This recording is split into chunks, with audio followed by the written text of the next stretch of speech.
कहानी शुरू होती है दो जोड़ों से जो घने जंगल में अपनी जान बचाकर भाग रहे हैं किसी खतरनाक जानवर से। एक जोड़े में लड़की का नाम विकी था और दूसरे जोड़े में लड़के का नाम डगलस। चारों जंगल में बस भागे जा रहे थे उसी खतरनाक जानवर से जान बचाने। पर बहुत कोशिश के बाद भी वो जानवर डगलस की बीवी को पकड़ लेता है और उसे घसीट कर ले जाता है। पर डगलस अपनी बीवी को बचा नहीं पाता। यहाँ का सीन इतना दर्दनाक था कि किसी की भी रूह कांप जाए, क्योंकि वो जानवर उसे बहुत अजीब तरीके से खा रहा था। यहाँ से सीन सीधा बदलता है और 5 कॉलेज स्टूडेंट्स दिखाता है, जिनमें एक लड़की का नाम एलिसा था और बाकी उसके दोस्त। उनमें एलिसा का एक भाई भी था। एलिसा की सहेली का नाम मैंडी था। पता चलता है कि पांचों जंगल में हाइकिंग करने आए थे। आगे जाते हुए उन्हें जंगल में एक नोटिस दिखता है जिसमें लिखा था कि यहाँ आना बिल्कुल मना है। पर सबने इस चेतावनी को गंभीरता से नहीं लिया, क्योंकि उन्हें लगा ये सरकार की चाल है ताकि लोगों को रोका जाए और धीरे धीरे जंगल खत्म कर दें। फिर सबने फोटो खिंचवाई और आगे की तरफ निकल गए। रास्ते में एलिसा अपनी सहेली से बताने लगी कि मैं हर साल परिवार के साथ जंगल आती थी और अब हम यहाँ से कहीं और शिफ्ट हो गए हैं, इसलिए अब 7 साल बाद यहाँ आई हूँ। इस दौरान वहां एक जानवर की लाश दिखती है जिसे किसी दूसरे जानवर ने बहुत बुरे और दर्दनाक तरीके से मारा था। फिर थोड़ा आगे जाकर एलिसा अपने भाई को आगे जाने से रोकती है। वो कहती है कि अब इससे आगे न जाना हमारे लिए ठीक होगा, क्योंकि हमें लौटना भी है और अगर यहाँ रात हो गई तो बहुत मुसीबत हो सकती है। पर एलिसा का भाई उसे समझाता है कि हम पापा के साथ भी जंगल में काफी दूर गए थे, इसलिए फिक्र मत करो, हमारे साथ कुछ नहीं होगा। यहाँ एलिसा को न चाहते हुए भी भाई की माननी पड़ती है। पर थोड़ा आगे जाने पर इन भाई बहन में बहस शुरू हो जाती है।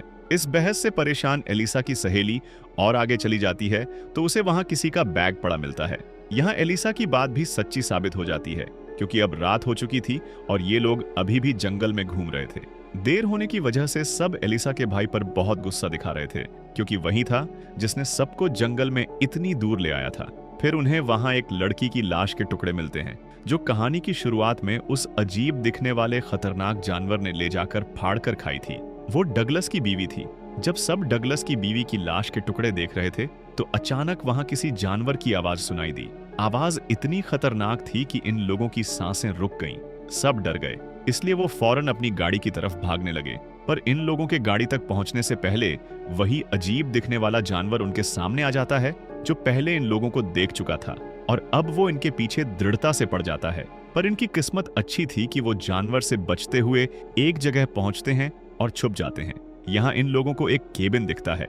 वो देखकर एलिसा का भाई सबको कहता है कि सब केबिन में चले जाओ और मैं दूसरी तरफ जाकर उस जानवर का ध्यान हटाऊंगा।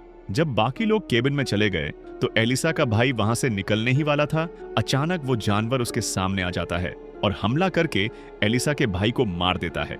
बाद में बाकी 4 दोस्त केबिन के अंदर जाने लगते हैं, पर जैसे ही मैंडी अंदर जाने वाली थी वो जानवर उसका पैर पकड़ लेता है और घसीटने लगता है। पर सब मिलकर किसी तरह उसकी जान बचा लेते हैं।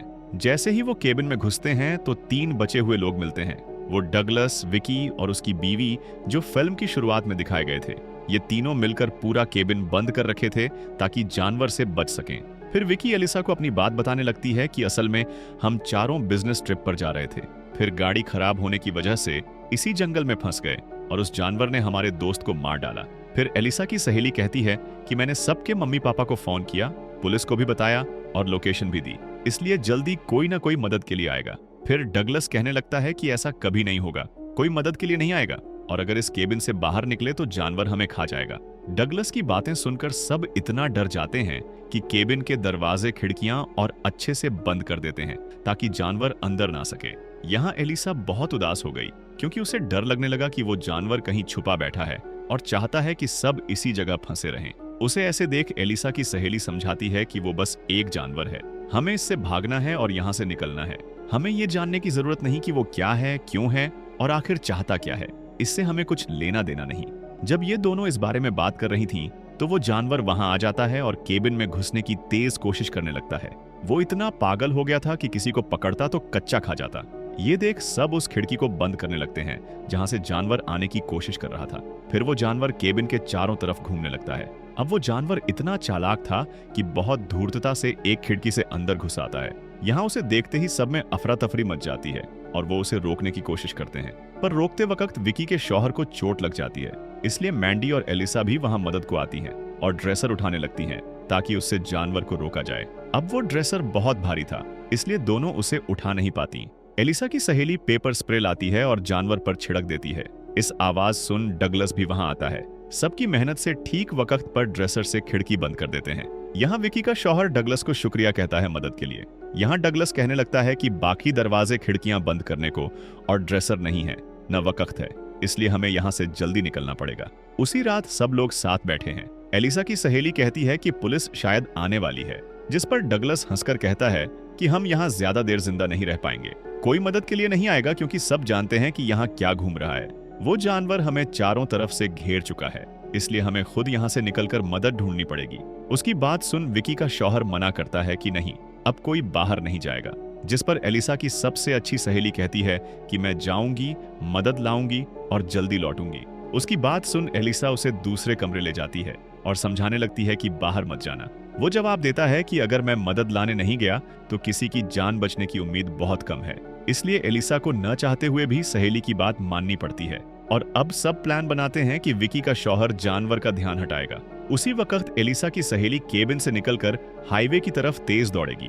फिर वो इस काम के लिए तैयार हो जाते हैं। विकी का शौहर बाहर जाता है और जानवर का ध्यान हटाने लगता है। अब एलिसा की दूसरी सहेली घर के बाहर लेटी थी।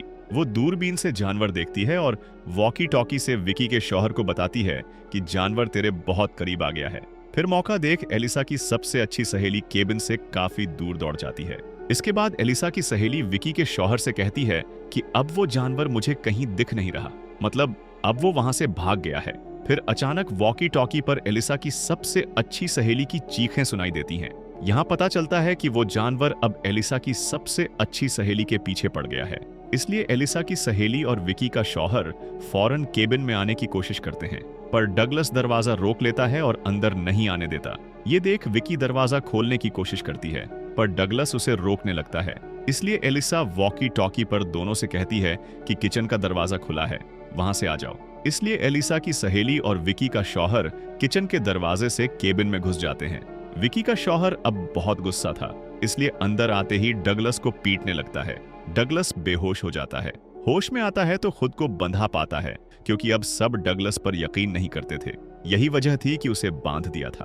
फिर एलिसा दिखती है जो बहुत उदास थी, क्योंकि उसने भाई और दोस्त खो दिया था। इसलिए वो फैसला करती है कि जानवर को मारकर ही जंगल से निकलेगी। इधर एलिसा की सहेली बहुत डरी हुई थी, क्योंकि आज वो बाल बाल बचा था। अब उसे लगने लगा कि आज ही मर जाएगा। इसलिए मरने से पहले मैंडी से सॉरी कहता है कि मैं तुझसे धोखा कर रहा था।